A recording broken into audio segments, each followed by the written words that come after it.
I'm not going to ask questions about specific issues about which I'm very concerned.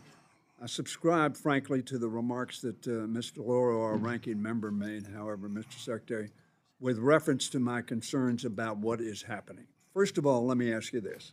Sorry about that. You submit a budget, it goes to OMB, the president will submit it to us, and Congress passes a budget, sends it to the president, presumably the president signs it. Once that happens, do you consider that budget that Congress passes to be a suggestion or directive? Well, as far as I'm concerned, it's the president's budget, and my duty is to defend it. It's Congress's choice about whether or not they're going to fund. The Congress appropriates the funding. There is, Congressman, there's no agency head that I know of that wants to see his agency gutted or his budget lowered.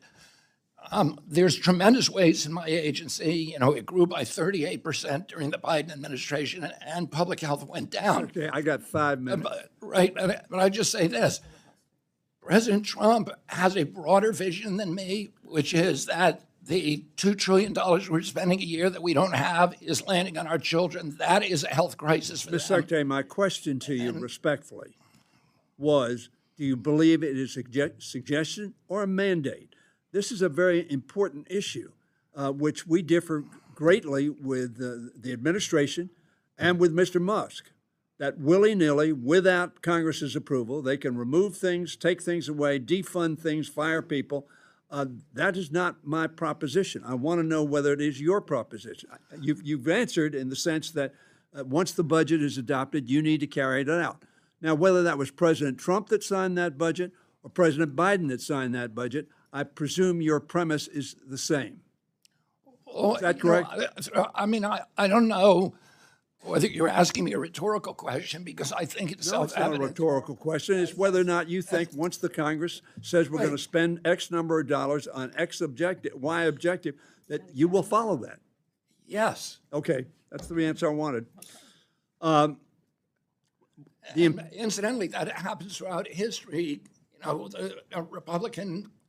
Throughout history, Mr. Secretary, with all due respect, you and I know this.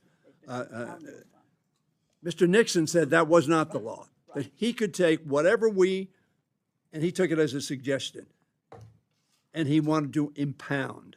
And he did impound in the early 70s. And we passed an act that said you can't do that. Then the Supreme Court heard that case. And very frankly, one of the most conservative judges, Justice Scalia, said President Nixon, the Mahatma Gandhi of all impounders, asserted at a press conference in 1973 that his constitutional right to impound appropriated funds was absolutely clear. Scalia went on to say, our decision 2 years later in Train versus City of New York proved him wrong. That opinion has been reiterated by the Supreme Court subsequent to that decision. This is a critically important issue because there are conflicting opinions. We will try to come to consensus on that. The president has to sign the budget unless we override his veto of the budget. That becomes the law. We think, and a lot of courts over the last 2 months have decided that that law is not being followed. So that was my point. Now, let me ask you something. You've reduced the department by 20,000 people, as I understand it. You've been quoted as saying some of those firings were mistakes. In fact, of course, Musk fired 70% of the people when he bought Twitter, and then brought a large number of them back because he found out, as you point out, not that with respect to that, but with respect to these 20,000 people, there were mistakes. My question to you is, have you had an analysis prior to making those decisions, or Mr. Musk making those decisions? And I ask you first, who made those decisions, you or Musk? They were made, ultimately, we executed the decisions. I know you executed them, but my question is, Elon Musk gave us help in figuring out where there was waste, fraud, and abuse in the department. But it was up to me to make the decision. And there are many instances where I pushed back and said, we don't want to, that would hurt us to eliminate that group. let me ask you a question based upon that response.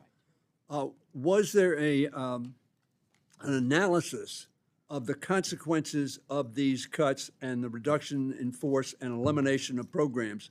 Was there an analysis that you can provide the committee that indicated those, as you concluded in your statement, would not harm people, would not undermine, frankly, the people who are being served, the health care not delivered, people not served, children not educated, research not accomplished, frankly, lives not saved?